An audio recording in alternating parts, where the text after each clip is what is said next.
السلام علیکم ورحمۃ اللہ وبرکاتہ۔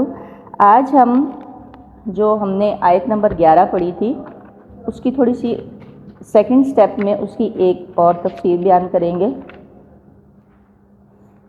آیت نمبر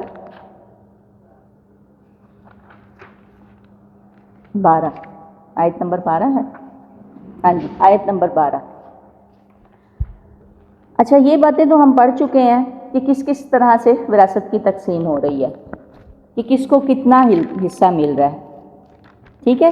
یہ بات ہماری سمجھ میں آ گئی ہے کہ لڑکے کو 2 لڑکیوں کے برابر ہے، اور ماں باپ کو کیسے ہے، اگر ماں باپ ہیں وہ سارا ہم نے کلیئر کر لیا ہے کہ سدس ملے گا، سدس نہیں ہے تو ثلث ہے، ماں کا ثلث نہیں ہے تو کتنا ہے، اور اس کے بعد اگر ماں باپ صرف وراثت میں ہیں، حقدار ہیں، اگر اولاد نہیں ہے صرف ماں باپ ہیں تو پھر ماں کو ثلث ملے گا، اگر بھائی ساتھ میں ہیں تو پھر ثلث نہیں، کیا ملے گا، پھر سدس کی طرف وہ چلی جائے گی اور باقی سارا مال باپ کو ملے گا۔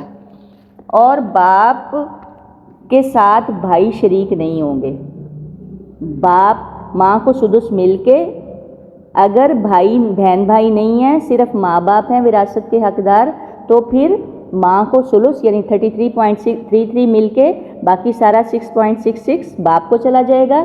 اگر بھائی ہیں تو پھر ماں کے لیے نقصان کا سبب بنیں گے، وہ کس صورت میں کہ پھر ماں کو کیا ملے گا، پھر ماں کو سدس ملے گا، اور سدس کے بعد جتنا سارا وراثت ہے ساری کی ساری باپ کو چلی جائے گی۔ بھائی پھر بھی حصے دار نہیں ہوں گے، کیوں، کس صورت میں، کیونکہ باپ زندہ ہے، باپ کی صورت میں۔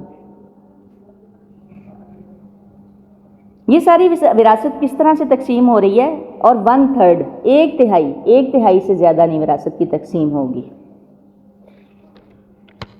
اچھا، اور ایک اور بھی میں بات یہاں پر کلیئر کر دوں کہ وراثت کی جو تقسیم ہے وہ اس میں 3 چیزوں کو دیکھا جائے گا۔ سب سے پہلے آپ نے کیا کام کرنا ہے، اگر فوت ہو گیا کوئی، اس کی جو تجہیز و تکفین ہے، جو کفن دفن ہے، آپ نے جگہ خریدنی ہے۔ میں نے آپ کو پہلے بھی بتایا تھا کہ کئی ممالک ایسے ہیں کہ جہاں پر جگہ خریدی جاتی ہے اور جگہ بہت قیمتی ہوتی ہے، ایمبولینس کا وہ کرایہ ہے، گاڑی کا آنے جانے کا سارا، کہیں ڈیتھ ہوتی ہے، اس کے اخراجات بہت ہوتے ہیں ادر کنٹریز، کیونکہ ہم پاکستان میں نہیں رہ رہے، مسلمان بہت سارے ممالک میں بھی رہ رہے ہیں، تو جگہ کی خریداری بھی ہوتی ہے۔ یہ سارا کچھ کس میں سے ہوگا،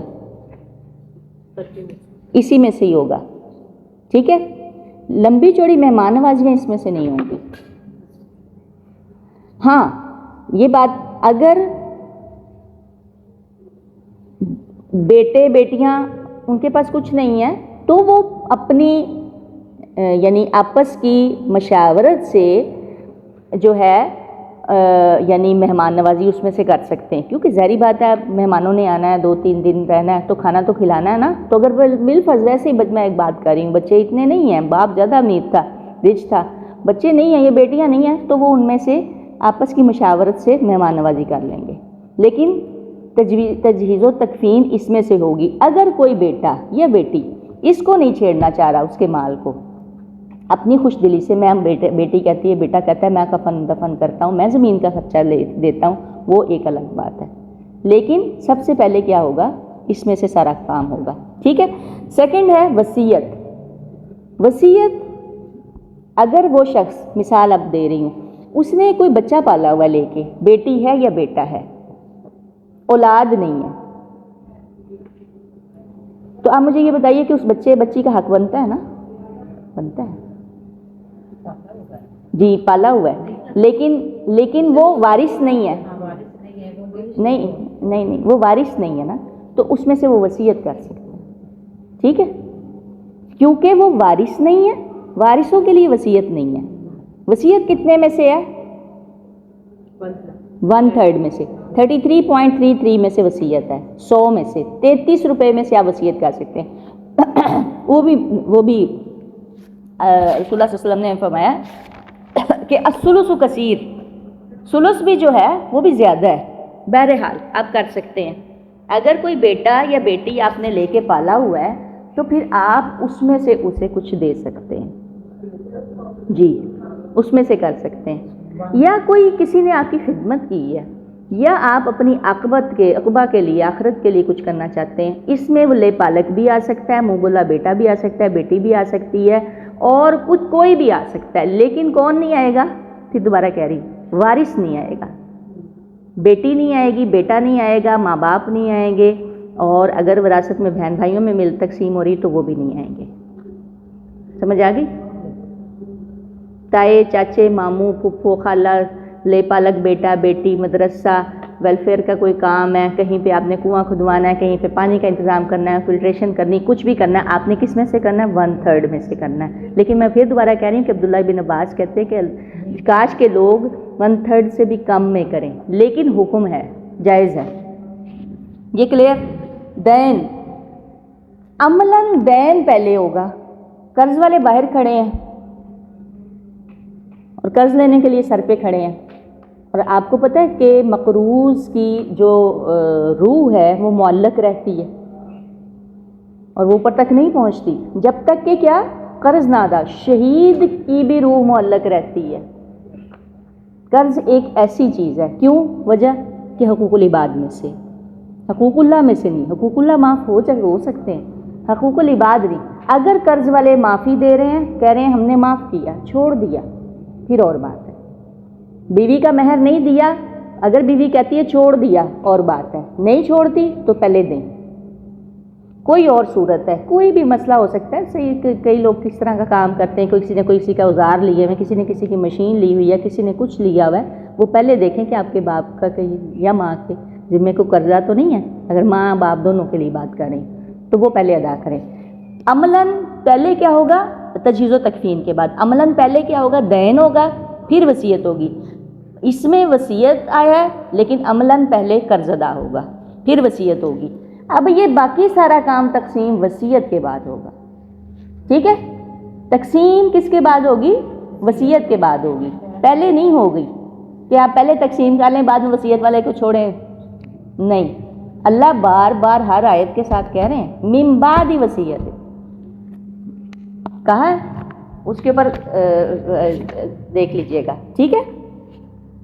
اللہ تعالیٰ اس کو بار بار بیان کر رہے ہیں، بار بار کہہ رہے ہیں من بعد وصیت یوصی بہا او دین، ہر آیت کے ساتھ اللہ نے کہا۔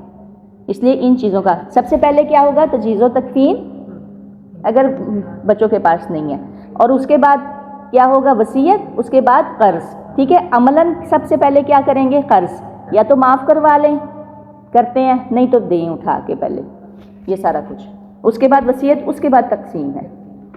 کوشش کریں کہ سب اکٹھے ہوئے ہوتے ہیں، تقسیم پہلے ہو جائے۔ کوئی باہر سے آیا ہوتا ہے، بہت سارے اب تو ایسے ہی ہوتا ہے، بچے باہر ہوتے ہیں، بیٹے باہر ہوتے ہیں، کوئی کہاں ہوتا ہے، کوئی کہاں ہوتا ہے، سب اکٹھے ہوئے ہوتے ہیں، کسی نے آنا ہوتا ہے، سب اکٹھی، بہنیں اکٹھی ہوئی ہوتی ہیں۔ ایسے تو نہیں، اب تو حالات اس طرح کے کہ اگر 5 6 7 8 بہن بھائی ہیں تو سب بمشکل ہی اکٹھے ہوتے کسی شادی بیاہ پہ، یا فوتگی اگر ہوئی ہے تو پھر تو ضرور ہوتے ہیں ماں باپ کے، ٹھیک ہے؟ کوشش یہ کریں تیسرے دن آپ اپنا دوسرے تیسرے دن نمٹا لیں، اور مما قلہ بھی اس میں شامل کریں۔ اب آ رہے ہیں ایک وصیت ہونی کیسے ہے، یہ سٹیپ کیسے ہے۔ سب سے پہلے کیا ہونا ہے؟ نمبر 1، اگر میت کے ماں باپ ہیں، بچے ہیں، تو سب سے پہلے کس کا حصہ نکلے گا؟ بیوی کا، ٹھیک ہے؟ بیوی آپ خوش ہو جائیں، اب وہ چلے گئے۔ سب سے پہلے کس کا حصہ نکلے گا؟ بیوی کا، سب سے پہلے پارٹنر کا حصہ نکلے گا۔ سب سے پہلے بیویاں بیوی ہی تھے، یہ تو بعد میں چیزیں بنی ہیں، ماں باپ تو بعد میں بنے تھے نا، پہلا رشتہ اللہ نے مقدم کیا۔ بیوی کا کتنا ہوگا؟ اگر تو بچے ہیں تو پھر 1/8 ہوگا، ورنہ 1/4 ہوگا، یا تو 12 روپے 5 پیسے ملیں گے، یا پھر کتنے ملیں گے؟ 25 روپے ملیں گے، ٹھیک ہے؟ یہ کلیئر ہے۔ اگر میت عورت ہے تو سب سے، اور بچے بھی ہیں، ماں باپ بھی ہیں، سب سے پہلے کس کا حصہ نکلے گا؟ شوہر کا، سب سے پہلے شوہر کا حصہ نکلے گا۔ اور شوہر کا کتنا ہے؟ اگر تو بچے نہیں ہیں، ماں باپ ہیں لیکن بچے نہیں ہیں تو پھر نصف ہے، اور اگر بچے ہیں تو پھر کتنا ہوگا؟ 25 روپے اس کو ملیں گے، ٹھیک ہے؟ اور باقی پھر سارے بعد میں اس کو کرتے ہیں کہ کس طرح سے. نمبر 3، جتنا مال باقی بچے گا ابھی اولاد میں نہیں تقسیم ہوگا، پہلے والدین. ٹھیک ہے، آپ یوں لکھیے سیدھا، یوں نہ چلیے گا، یوں لکھیے اور ساتھ ایسے نمبرنگ دیتے جائیں تاکہ آپ کو کلیئر ہو جائے. یہ دیکھیے جیسے میں نے لکھا ہے، ٹھیک ہے ایسے. اور پھر اس کے بعد میں آپ کو کہوں گی کہ آپ اس کو اینڈنگ لائن دے دیں، تو اینڈنگ لائن دینے سے ایک جو ہے وہ صحیح ہو جائے گا. اب آ گیا نمبر 3، باقی جو بچے گا اس میں سب سے پہلے والدین کا حصہ نکلے گا. والدین میں کتنا ہے اب آپ بتائیے؟ سدس ہے جی. جو بچا ہے پہلے اس کو 6 پہ تقسیم کریں، باپ کو دے دیں، پھر جو بچا ہے 6 پہ تقسیم کریں، ماں کو دے دیں. شریک نہیں سدس میں ہوں گے، ہر ایک کو سدس ملے گا. اب بات چیز کلیئر ہو رہی ہے نا؟ ٹھیک ہے، یعنی کتنا کل وراثت جو بچی ہے بیوی اور شوہر کو دے کے 33% میں دونوں شریک ہو جائیں گے، اگر تو وہ دونوں ہیں تو. ٹھیک ہے، اس کا نہیں آگے کہ کتنا ہے، پھر سدس ہی لکھا سیدھا، باپ کو بھی سدس، ماں کو بھی سدس. آگے ہے اس کے بعد، یعنی یہ اولاد کی بات کر رہی ہوں، اگر اولاد ہے تو اس کے بعد. اور اس میں کون شریک ہوں گے؟ اچھا، اس کے بعد نمبر 4 پہ بیٹے بیٹیوں کا حصہ تقسیم ہوگا، جو باقی جائیداد بچ جائے گی. اس طرح سے تقسیم ہوتی ہے. اور عموماً کیا ہوتا ہے، ایسے ہی ہوتا ہے، یا کوئی ماں باپ زندہ ہوتے ہیں، ایک آدھے بیوی ہوتی ہے، بچے ہوتے ہیں. بالفرض اگر ماں باپ نہیں ہے تو پھر آٹومیٹکلی پہلے بیوی کو مل کے باقی سارا بچوں کو چلا جائے گا. اگر بیوی ہے تو پھر، اور ماں باپ بھی ہیں تو پھر بیوی کو مل کے، پھر ماں باپ کو مل کے، پھر بچے آخر میں ہوں گے. یہ پھر اسی طرح لڑکے کو 2 لڑکیوں کے برابر حصہ ملے گا، جس طرح آپ کو پتہ ہے عموماً ہوتا ہے. ٹھیک ہے، اب اس کو اینڈنگ لائن دیں اور اینڈنگ لائن دے کے پھر نیکسٹ شروع کریں. اگر میت کے والدین نہیں ہیں،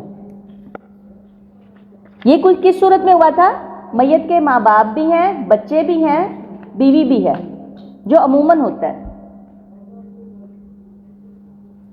اب سیکنڈ سٹیپ کیا ہے؟ میت کے والدین نہیں ہیں تو سب سے پہلے کس کا حصہ نکلے گا؟ بیوی کا. ٹھیک ہے، بیوی کا. اور اگر بیوی فوت ہوئی ہے تو سب سے پہلے وہ ڈیفینیٹلی، یہ تو وہ کلیئر ہو گیا، اس میں تو کوئی دو رائے ہے نہیں، اس کو تو سب سے پہلے آپ کریں گے. اس کا 1/8 یا 1/4، یہ بھی کلیئر ہو گیا. جو بچے گا سارے بچوں، بیٹوں اور بیٹیوں کو تقسیم ہو جائے گا. اس میں بھی آپ اینڈنگ لائن لگا دیں. یہ سمپل سا قاعدہ ہے. بیوی کا ہے تو شوہر کو 50 مل کے 50 روپے باقی سارے بچوں میں تقسیم ہو جائیں گے.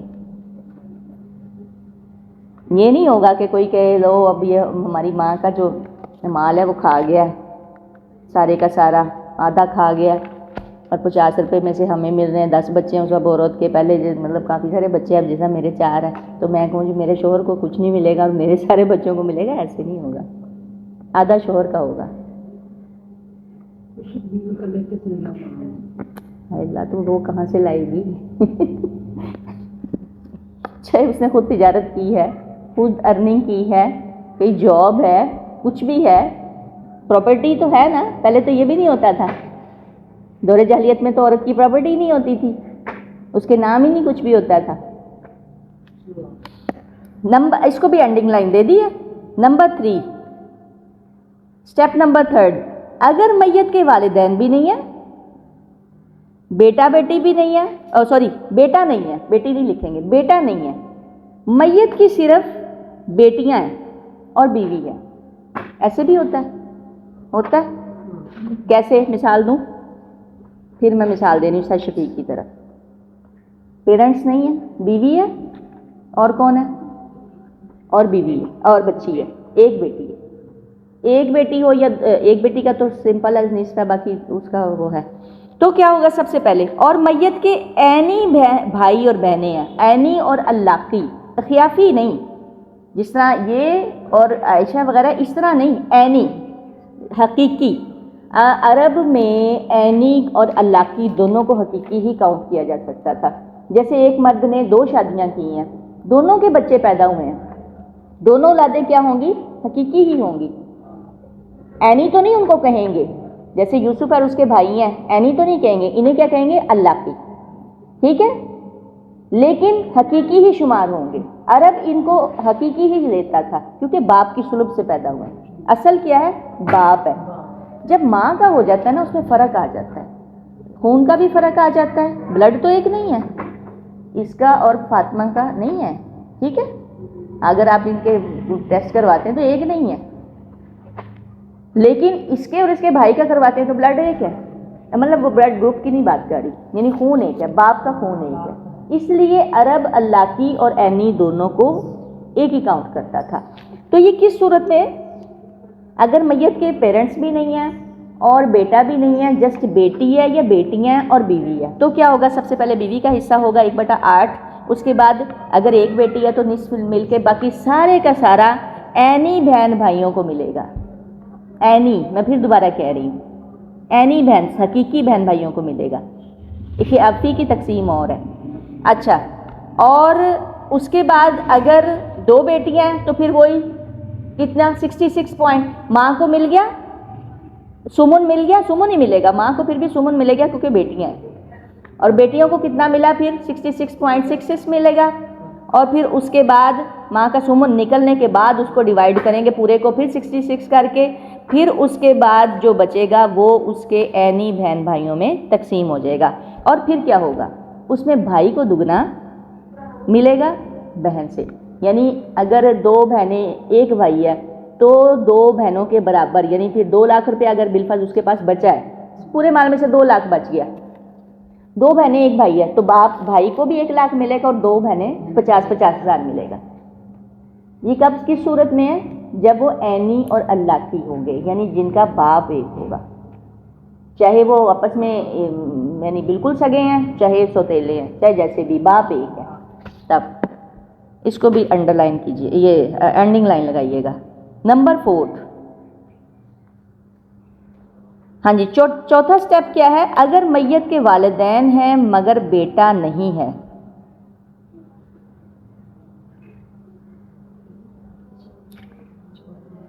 ایک منٹ، میت کے والدین ہیں مگر بیٹا نہیں ہے، یہ تو ہو گیا نا، صرف بیٹیاں، والدین بھی نہیں اور بیٹا بھی نہیں، اگر میت کے والدین ہیں تو بیٹا نہیں ہے، ہاں جی۔ نمبر 4 سٹیپ، ٹھیک ہے، انڈنگ لائن لگا کے کیجئے گا تاکہ یہ کلیئر رہے۔ نمبر 1، پہلے کس کو ملے گا؟ بیوی کو جو بیوہ ہے، اس کے بعد کس کو ملے گا؟ نمبر 2، نمبرنگ کرتے جائیے گا، یوں لکھ لیجئے گا، یا بے شک اس کو یوں لکھ لیں، تھوڑا چھوٹا ہے۔ پھر کس کو ملے گا؟ بیٹی کو ملے گا یا بیٹیوں کو ملے گا؟ پہلے کس کو ملے گا؟ بیوی کو ملے گا، پھر کس کو ملے گا؟ پھر بیٹیوں کو ملے گا۔ یہاں پہ پہلے ماں باپ کو نہیں ملے گا، بیٹیوں کو ملے گا، اور اس کے بعد کیا ہوگا؟ اس کے بعد نمبر 3 پہ ماں کا سدس یعنی چھٹا حصہ نکال کے، یعنی یہ اس صورت میں ہے، یہ ایک الگ سے ایک کنڈیشن ہے، میت کے والدین ہیں، بیٹا نہیں ہے اور صرف بیٹیاں ہیں، اس صورت میں ہے، ایسی بھی ایک صورت ہوتی ہے، ٹھیک ہے۔ سب سے پہلے بیوی کا ہوگا، اس کے بعد نمبر 2 پہ بیٹی کا نصف، اور یا پھر زیادہ ہیں تو پھر 66 میں ہو جائیں گی، 2/3 ہو جائے گا۔ نمبر 3 پہ آئے گا ماں کا سدس، ماں کا چھٹا حصہ۔ ماں کے چھٹے حصے نکالنے کے بعد اس کو کتنا ملے گا؟ اس کے بعد جو باقی بچے گا وہ سارے کا سارا بھائی کا چلا جائے گا، باپ کو چلا جائے گا، بھائیوں کو پھر بھی نہیں ملے گا۔ اگر باپ نہیں موجود، اسی کی بات کر رہی ہوں، دادا موجود ہے، میت کا دادا موجود ہے، تو سارے کا سارا دادا کے پاس چلا جائے گا۔ باپ موجود نہ ہو تو وراثت دادا میں چلی جاتی ہے، بیٹا موجود نہ ہو تو وراثت پوتے میں چلی جاتی ہے، ٹھیک ہے۔ باپ موجود نہیں ہے تو دادا کو ملے گا، جی ہو گیا۔ اچھا، اور یہ بات تو پہلے ہم نے کلیئر کر لی ہے، یہ جو بھائیوں والی تو کافی زیادہ میں نے، بلکہ اس میں کر دیتی ہوں کیونکہ اس میں نہیں آیا کہ میں دوبارہ اس بات کو کر دوں کہ اگر میت کے باپ کے لیے یعنی میت کے ماں باپ ہیں اور اولاد نہیں ہے، اگر ماں باپ ہیں اور اولاد نہیں ہے تو ہر ایک کے لیے سدس اگر میت کے ماں باپ ہیں اور اولاد نہیں ہے تو کتنا ماں کو ملے گا؟ 1/3 33.33 ملے گا، باقی سارا 60.66 کس کو چلا جائے گا؟ باپ کو چلا جائے گا۔ اگر میت کے بھائی ہیں تو پھر وہ ماں کے لیے نقصان کا سبب بنیں گے، پھر ماں پیچھے چلی جائے گی، پھر سدس پہ چلی جائے گی، سدس پہ جا کے جتنا سارا مال ہوگا وہ سارا باپ کے اندر وہاں چلا جائے گا، لیکن بھائیوں کو نہیں ملے گا کیونکہ باپ کی موجودگی میں وراثت بھائی بہنوں میں تقسیم نہیں ہوتی۔ اچھا، اگر میت کلالہ ہے اور اخیافی بہن بھائی ہیں، کلالہ ہے اور اخیافی بہن بھائی ہیں، نہ باپ ہے، نہ پوتا پوتی ہے، نہ اولاد ہے، کوئی بھی نہیں ہے، ٹھیک ہے؟ تو اس میں کیا ہوگا؟ اگر ایک بھائی اور ایک بہن ہے تو اس کو کتنا ملے گا؟ سدس 6 پہ تقسیم ہو کے وراثت ایک حصہ 6 پہ تقسیم کر کے جو بنے گا وہ بھائی کو دے دیا جائے گا، پھر 6 پہ تقسیم کر کے جو حصہ بنے گا بہن کو دے دیا جائے گا اگر ایک بھائی اور ایک بہن ہے تو۔ لیکن اگر ایک بہن بھائی سے زیادہ ہیں تو پھر 1/3 یعنی ثلث میں سب شریک ہوں گے۔ اور اچھا، یہ دوسری بات، سب سے پہلے بات کہ جینڈر کی بنیاد پہ تقسیم نہیں ہوگی، میں بار بار یہ بات کری، اخیافی بہن بھائیوں میں یہ والا جو یہ والی جو آیت چل رہی ہے یہ اخیافی بہن بھائیوں کے لیے ہے۔ اللاقی اور عینی بہن بھائیوں کے لیے آیت کہاں پہ ہے؟ سورہ نساء کے اینڈ میں ہے، ٹھیک ہے؟ یہ کلالہ میت کی، صرف کلالہ کی آ رہی، کلالہ پر لکھا بھی ہے، اینڈ میں بھی آپ دیکھیں گے کلالہ لکھا ہوگا۔ کلالہ کس صورت میں ہوتا ہے؟ باپ بھی نہیں ہے، ماں بھی نہیں ہے، بچے بھی نہیں ہیں، پھر کہاں آٹومیٹکلی کہاں چلی جائے گی؟ حواشی میں، ٹھیک ہے؟ بہن بھائیوں میں چلی جائے گی۔ اچھا، اگر بہن بھائی زیادہ ہیں اور پھر آ رہا ہے کہ ثلث ملے گا تو اس میں کیا آ رہا ہے؟ شرکا، پھر ثلث میں کیا ہوں گے؟ وہ سب پورے مال کا آپ 33.33 نکال لیں، باقی 6.66 الگ رکھ دیں، وہ سب باقی رشتہ داروں میں جائیں گے جو آس پاس قریب ہوں گے۔ اس کے لیے آپ رجوع کر لیں کہ کس کس کو دینے ہیں، کسی مفتی سے، کسی عالم سے۔ لیکن جو 33.33 ہے جو اللہ تعالیٰ نے حصہ مقرر کر دیا وہ کس کو ملے گا؟ اس میں سارے بہن بھائی شریک ہوں گے، 1/3 میں 1/3 میں سب شریک ہوں گے۔ اب وہ جتنا، جس کو کوئی 10 روپے آ رہا ہے، کسی کو 5 آ رہے ہیں، کسی کو 8 آ رہے ہیں، جتنے بھی آ رہے ہیں سب اس پہ شریک ہوں گے۔ سبحانک اللہم و بحمدک ونشہد ان لا الہ الا انت نستغفرک و نتوب الیک۔